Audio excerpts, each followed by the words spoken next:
Bom dia a todos, Namastê, Hare Krishna. Vamos às reverências. Om Namo Bhagavate Vasudevaya. Om Namo Bhagavate Vasudevaya. Om Namo Bhagavate Vasudevaya. Om Agyana Timirandasya Gyananjana Salakaya. Chauksaru Militayena Taismai Shri Gurave Namaha. Vou ler o canto 1, capítulo 2, a entrada do Senhor Krishna em Dwaraka. Verso 6. Os cidadãos disseram: Ó Senhor, sois adorado por todos os semideuses, como Brahma, os 4 sanas e mesmo pelo Rei do Céu. Sois o repouso final para aqueles que estão eternamente aspirando a alcançar o máximo benefício da vida.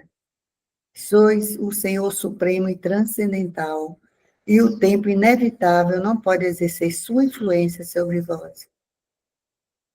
Verso 7. Ó Criador do Universo, vós sois nossa Mãe, bem-querente, Senhor, Pai, Mestre espiritual e Deidade adorável. Por seguir vossos passos, nós nos tornamos bem-sucedidos sobre todos os aspectos.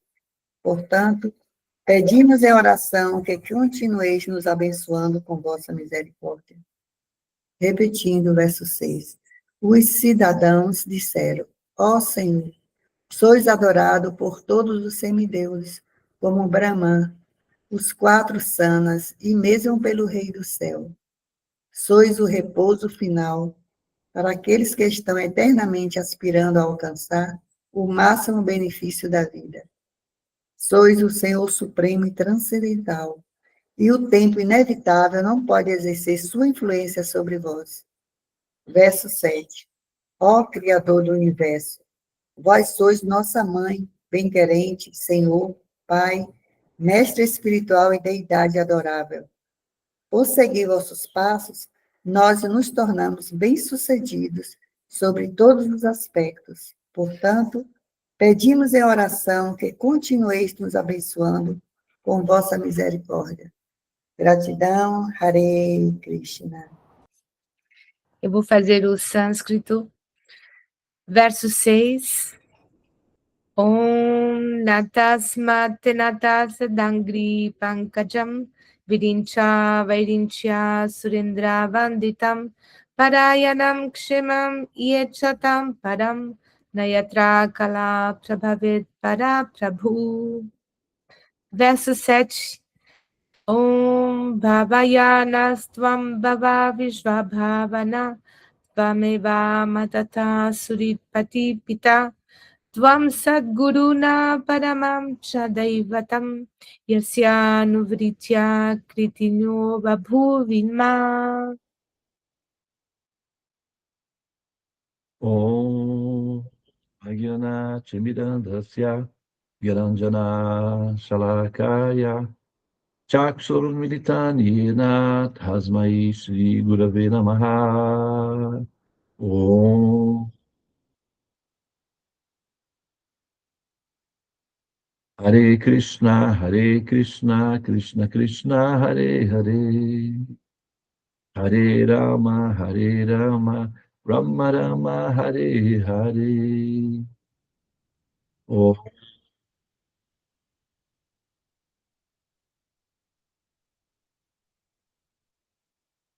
Muito bem, muito bom dia a todas as pessoas presentes nessa sala sagrada, sala dos mantras. Nós vamos fazer, então, a sequência dos Gotas Védicas. Nós estamos fazendo o estudo dessa escritura, o Srimad Bhagavatam. Srimad significa belo. Né? Srimad, belíssimo, gracioso, encantador, enternecedor, verdadeiro, profundo, definitivo, libertador, conquistador do coração. Srimad. Tudo isso são adjetivos que podem também ser sinônimos para Srimad. Srimad Bhagavatam. Bhagavatam significa Bhagavan. Bhagavan, que significa opulências, possuidor de opulências, o Criador, o Senhor Supremo, o proprietário de todas as coisas, o absoluto. Srimad Bhagavatam.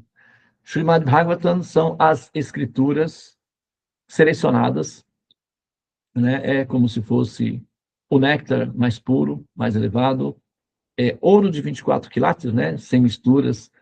Então, é a joia mais preciosa, mais perfeita. O Srimad Bhagavatam são gotas de diamante que você coloca num cordão ao redor do pescoço através dos orifícios auriculares, né? Então, são tesouros preciosos. É que você não, ainda, talvez ainda nesse momento, você não consiga entender a dimensão disso.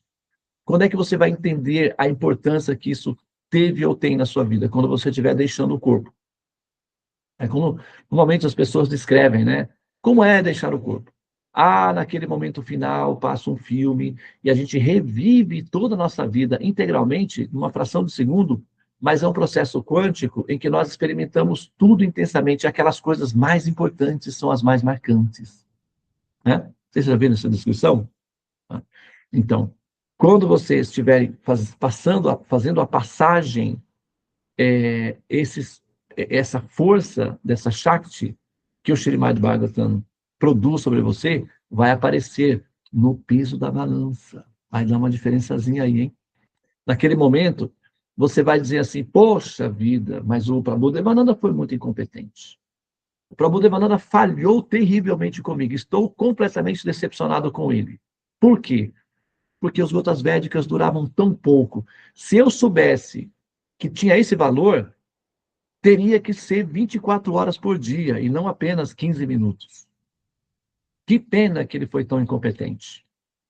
Da próxima vez, meu Senhor, se possível for, envia-me alguém mais competente que me convença a ouvir o Srimad Bhagavatam 24 horas por dia.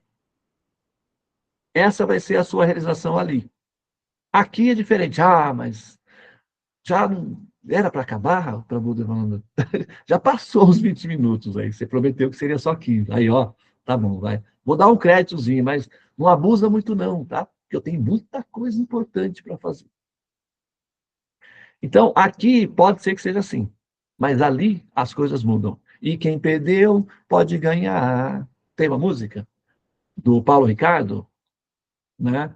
É uma música romântica, que fala assim, talvez se nós tivéssemos ouvido a voz desse desconhecido, o amor, né?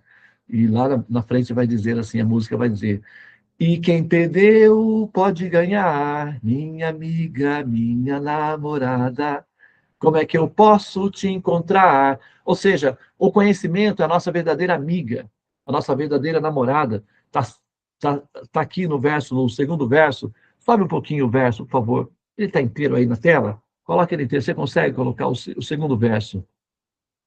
Ó, não, ele não aparece inteiro aqui, porque eu acho que quem está administrando é a Tulasi, né?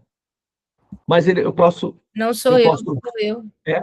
Será que ele não aparece inteiro na minha tela? Deixa eu ver se eu diminuir aqui para mim aqui. Não aparece inteiro?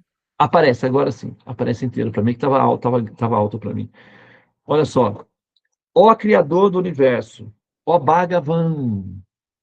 Bhagavatam descreve o Bhagavan, a pessoa suprema, aquele que encanta o coração. Bhagavan, o mestre do coração, o senhor da mente, o objetivo, o norte, o porto, o destino final de toda alma realizada e purificada. Bhagavan. Ó Criador do Universo, ó Bhagavan, vós sois nossa mãe. Vós sois o nosso bem-querente, o Senhor, Pai, Mestre espiritual, Deidade adorável, vós sois tudo. Tudo aquilo que nos inspira amor, tudo aquilo que nos leva a amar, tudo aquilo que nos purifica e nos exalta, isso é você. Agora podemos reconhecer isso. Como o apóstolo Paulo dizia, né? Agora eu sou criança, eu ando e falo como criança, mas vai chegar um tempo em que eu vou crescer. Aí eu falarei como uma pessoa adulta. Agora, nesse momento, eu enxergo tudo embaçado, tudo enevoado, tá um rebu. Mas vai chegar o tempo em que eu te verei claramente, face a face, e eu entenderei todos os seus mistérios. Ah, vai. Esse dia vai chegar. O apóstolo Paulo disse isso. Tá? Então, essa oração aí está dizendo: agora que eu consigo te ver, agora que eu consigo entender, agora que a minha inteligência está purificada devido ao contato com os mestres, ao ouvir dos sagrados santos nomes, ao entoar os santos nomes puramente no âmago do meu coração, finalmente, meu Senhor, eu posso te entender, eu posso te ver, e eu posso, com todo o meu coração, com toda a minha força e inteligência purificadas, compreender que você é o Criador do universo, que você é a nossa mãe, que você é o nosso melhor bem-querente, que você é o Senhor, é o Pai, é o amigo, é o mestre espiritual, é o filho querido do meu coração. Eu amo você, tá? Permaneça sempre assim. É mais ou menos isso que essa oração é, um êxtase de amor, é uma catarse, é um delírio bom de amar. É isso aí que está sendo expresso nesse verso agora. E por seguir vossos passos, e o que é seguir vossos passos? Se você vai a Krishna, ou se você vai ao Senhor Supremo Vishnu, e diz a ele: quero seguir vossos passos, mostre-me como é seguir os vossos passos. Ele vai apontar para os sábios e mestres e dizer a você: basta ouvi-los, você estará seguindo os meus passos, porque eles me representam. Os meus passos são os meus representantes queridos, os meus amigos, aqueles que me revelam a ti. Esses são os meus passos. Como Krishna diz na Bhagavad Gita: Tadvidi kanipatena pariprashnena sivaya upadekshanti te gananinasta todarshinaha. Ele vai dizer: você que quer me entender, talvez você seja essa pessoa. Quem sabe? Por que não? Às vezes isso acontece. E já que você quer me conhecer e me compreender, aproxima-te do mestre espiritual autorrealizado. Por que você deve fazer isso? Porque ele me conhece. E como ele está mais próximo de você, ele pode me revelar a você. E como é que você deve fazer? Aproxima-se dele com gentileza, não fica criticando ele mentalmente, seja tolerante, seja resiliente. É claro que ele, como ser humano, como mestre, vai falar muito, então provavelmente pode ser que ele te magoe em algum momento, porque você, né, pode ter particularidades desconhecidas dele. Então, pode ser que ele eventualmente, acidentalmente te magoe. Seja tolerante, seja resiliente, seja paciente, porque o que ele tem é muito valioso. Tolere o mestre, porque o que ele tem é valiosíssimo para você. Mestres espirituais são como mães. Mães são 80% para serem toleradas e 20% para serem amadas. Assim também é o mestre espiritual. Se você for procurar defeitos nele, minha filha, você vai achar muitos, tantos que você vai, sabe, nem ver mais o mestre, só vai ver uma montanha de defeitos.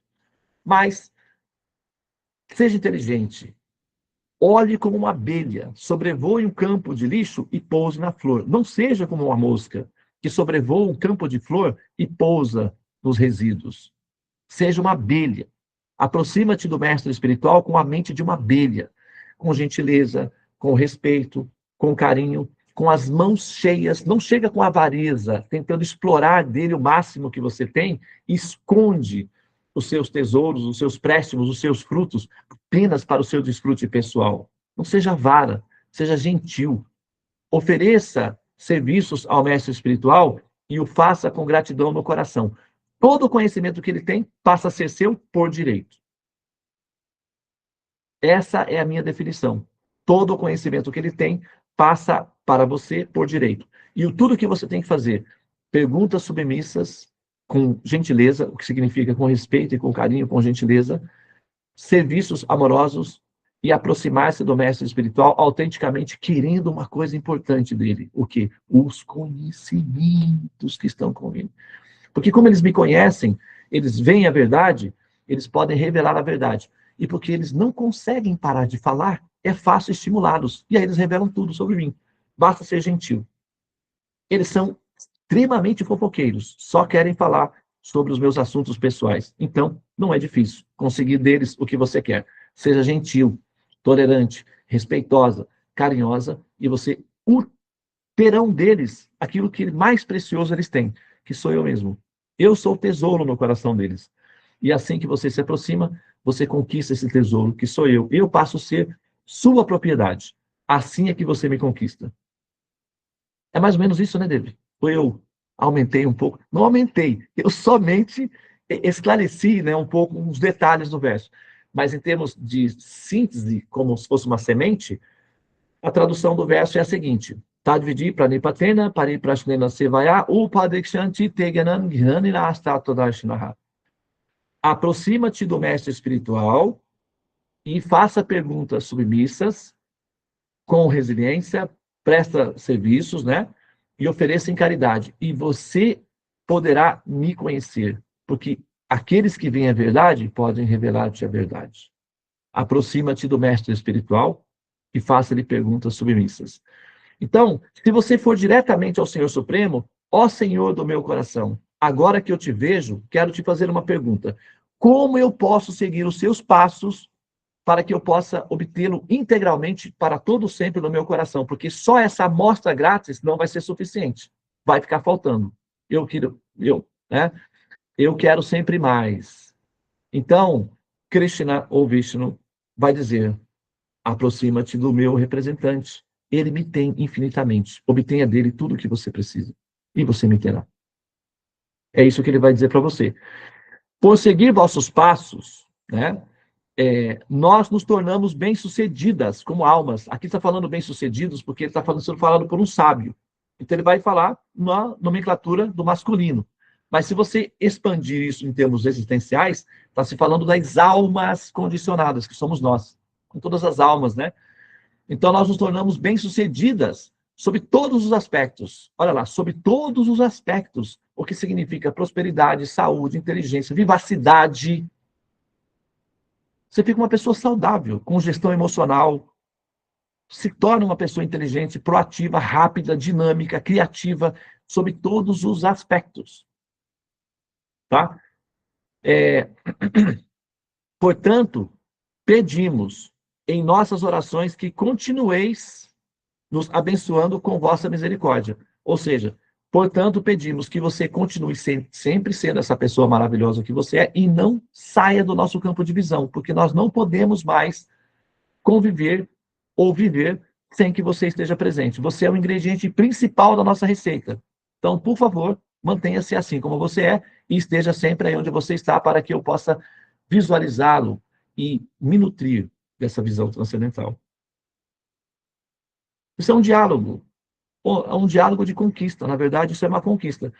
O Senhor Supremo, ao ouvir essa conquista, né, essa influência, ele não tem esse domínio de dizer: não vou me afetar por essa fala. Eu sou o supremo, inatingível, inconcebível. Não é assim que funciona. Mesmo o Senhor Supremo não é dono do coração dele. O dono do coração do Senhor Supremo somos nós. Nós é que somos os senhores, as senhoras, donas, proprietárias do coração de Deus. Porque quem é o proprietário do coração de outra pessoa? Aquele que estimula a outra pessoa em amor. Tão logo você entre no coração de uma pessoa, tão logo uma pessoa tenha amor por você, seus movimentos, suas ações, controlam aquela pessoa, porque o amor controla todos, inclusive Deus. Entende? Você tem, por exemplo, você tem um gatinho na sua casa. Tecnicamente, você é o senhor daquele gatinho. Tu dizes.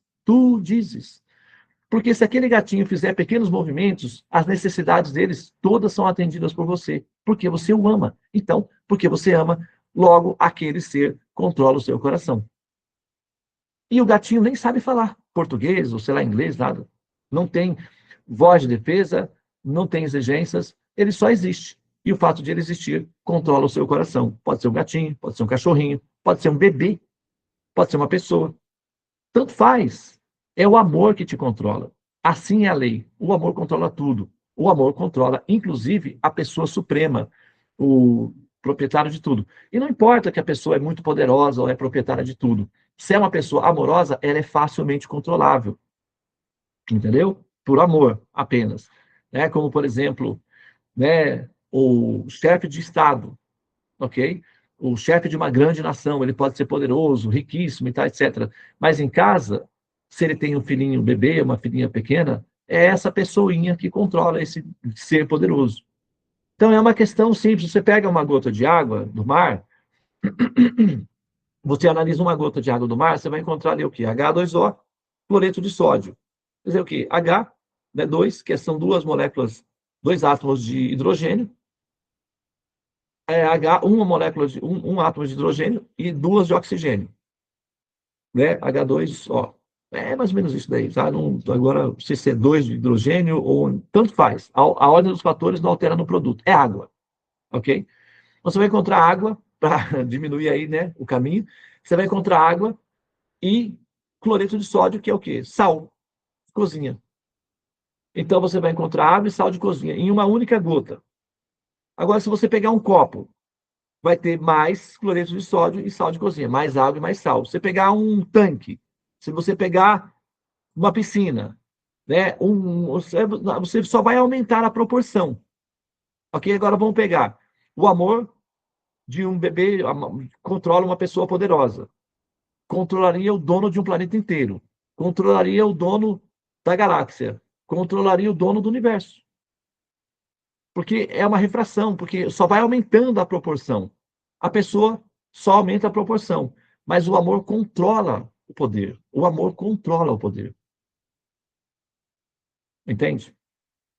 Na verdade, o poder daqueles seres que amam funciona para sustentar a felicidade de amar. É assim que funciona. E a pessoa suprema é uma pessoa fundamentada em amor.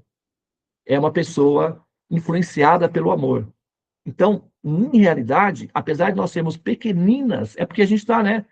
A nossa condição de condicionamentos, devido ao egocentrismo, faz com que a gente fique um pouco, vamos dizer assim, inseguras e assustadas.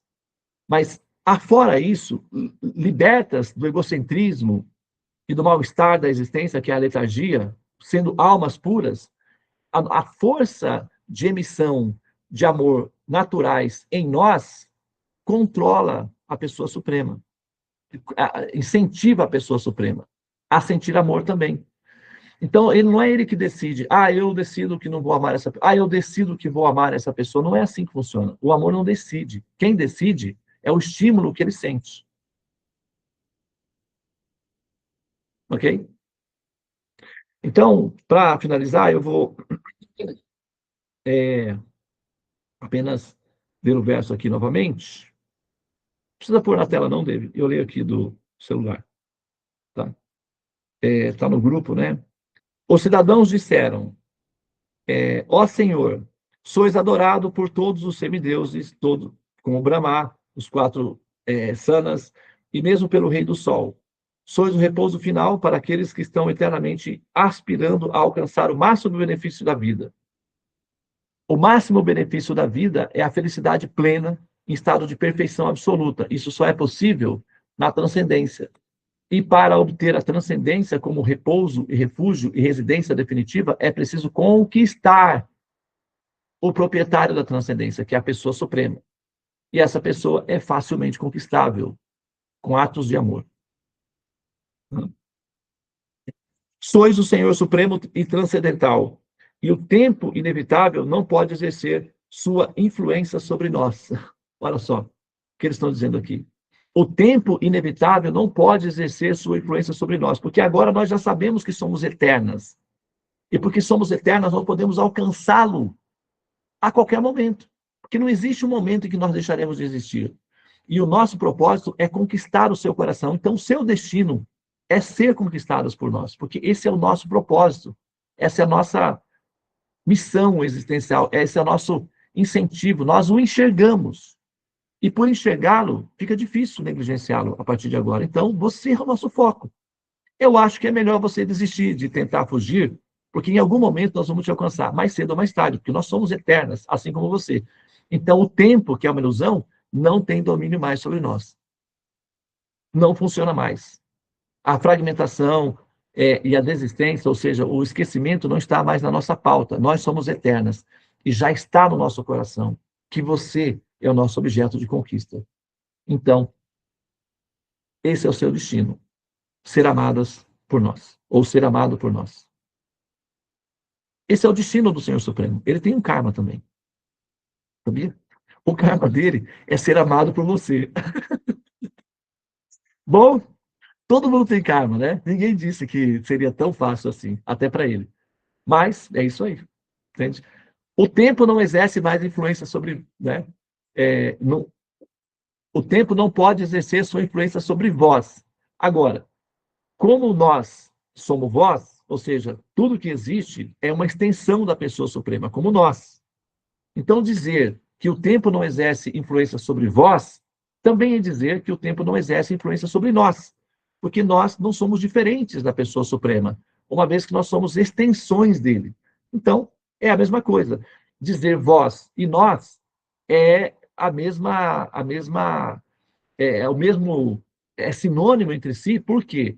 Porque nós estamos dentro de uma única realidade, o absoluto. E por ser absoluta, não tem duas. Absoluto engloba tudo que existe. E como nós somos partes do absoluto, então só existe uma coisa: vós. Vós e nós somos uma única coisa, porque nós somos unificadas. Essa é a realidade, né? Imanente aí a partir desses versos, tá bem? Então, eu vou pausar aqui, tá? Muito obrigado pela atenção de vocês, a oportunidade de expressar aí, compartilhar com vocês os nossos conhecimentos. E eu vou pedir, então, que vocês abram suas câmeras para que a gente possa se ver uma vez mais antes de nos despedir, né? Ok? Pode interromper a gravação. Namastê, Hare Krishna, Krishna Krishna, Hare Hare, Hare Rama, Rama Rama, Hare Hare. Hare Om Shanti Namaste, Om Tat Sat, Hare Krishna.